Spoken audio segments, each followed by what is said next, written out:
Minister, Honorable Jeremy Matthew Pia, was accompanied by other members of the senior management team of the Ministry of Information. Today we're going to be very pointed, and we're going to throw light, as always, on some of the good things that are happening for us as a country.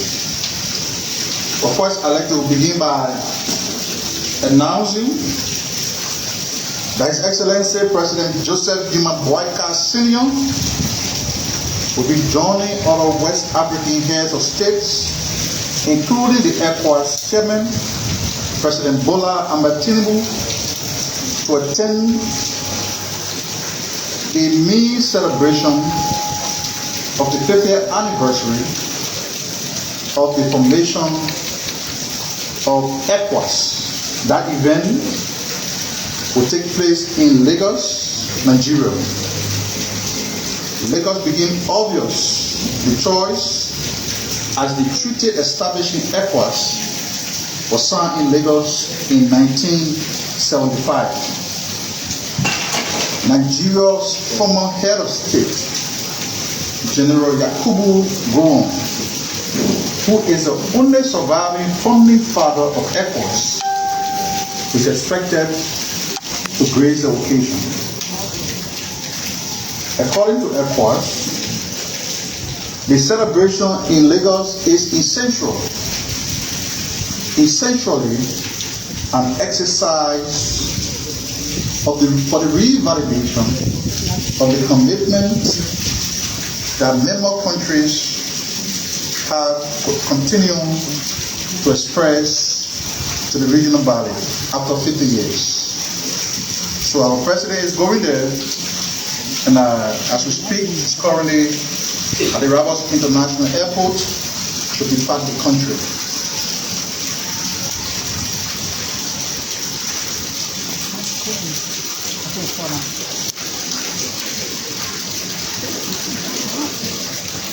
The countdown is on,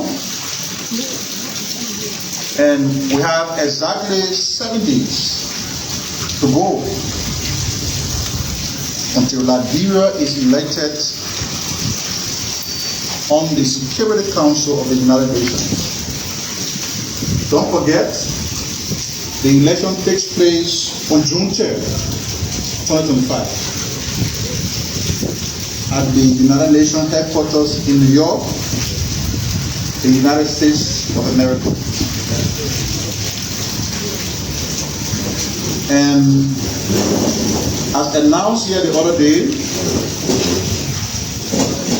our dynamic minister, the Honorable Jeremy Matthew Pia, will be joining the foreign minister and other members of the Liberian government to form part of the delegation to the U.S.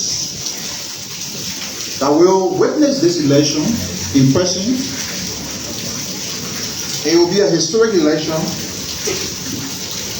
that will witness our country being elected for the second time to the Security Council of the United Nations. Now, for some of you who don't know what the Security Council is, I have to say that that body is the apex of global decision making. Every day we are confronted with the issue of peace, global peace and security. Decisions that shape global trends, global issues are made at the highest level of the United Nations, which is the Security Council. And so this is no joke. As a country, we have placed a lot of time, energy, and resources in this endeavor. And we have the surety from the team headed by the Dean of the President's Cabinet, the Honorable Sarah Beslo Yanti, that it's just a matter of time. We have gotten the commitment from member states of the United Nations to be voted to the non-permanent seat of the Security Council. So yes, we are told that while the election is ongoing in the US, a watch party will also be held at the foreign ministry. So it's a patriotic call to all of you. Whether you are in the diaspora, you are here, you need to publicize this event. You need to show that spirit of patriotism. And so on the 3rd of June, while the vote is taking place in Washington, Liberians from all walks of life, across party lines, were assembled at the Ministry of Foreign Affairs to witness this historic event. And by that, I'm also extending you, members of the local press here, an invitation to come and be part of history making. We continue to witness tremendous progress, if not in the road connectivity across the country. You see that the Liberia Electricity Corporation has become very outstanding in ensuring the availability of power. Power is not just available, but you see that across the cities, whether it is across the bridge, whether it's in Central Monrovia, whether it's in Pinsville, whether it's in Bannerville, the Rabble Street Highway, you see street lights are being planted. This is part of the government's own way of ensuring public safety and thereby mitigating street crimes. Because you barely witness that most of the street crimes are normally perpetrated in the dark, under the covers of darkness. And with the planting of these street lights, which has coincidentally met the availability of electricity, street crime will be reduced, public safety, people who drive in the night will have better vision, and the livelihood of the city has been restored. Because you know a lot of good things can happen when electricity is available. So we also listened to the Minister of Public Works last night on one of the local talk shows, and he made some very strong and interesting revelations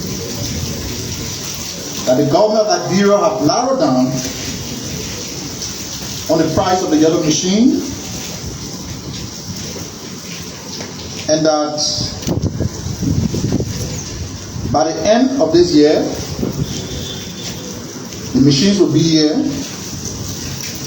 Each county will receive 19 pieces, as was previously announced by the government. And I have to say that our distinguished Vice President is heading the team, and the government now has everything in place to get the yellow machine in the country. Why? Because it is part of the President's priority to ensure that every county in Liberia can have a functional road maintenance zone. And the minister also said yesterday that demolition of structures in the alleyway have been slowed because as a government we do not have the equipment. So that demolition of structures in alleyway, which is aimed at beautifying our city, will be accelerated with the availability of these yellow machines. I drove through the old road yesterday, and at some point you can see Tottenham Boulevard on the old road because alleys are being opened. We'd like to say thanks to Minister Giddings and his team. Minister Giddings also revealed last night that by next dry season, The entire corridor from Ganta to Zwerju will be occupied with asphalt pavement. Asphalt pavement means you will put water on the road from Ganta to Zwerju. He further stated that by May next year, the Zwerju to Karipo to Kawiken road will be occupied with asphalt pavement as well. This development will help to close the dusty road gap that currently dominates in the southeast. He indicated further that the entire southeast of Liberia will be connected to Monrovia. The ministry will complete pavement of road in the southeast by the end of 2029. So these are good news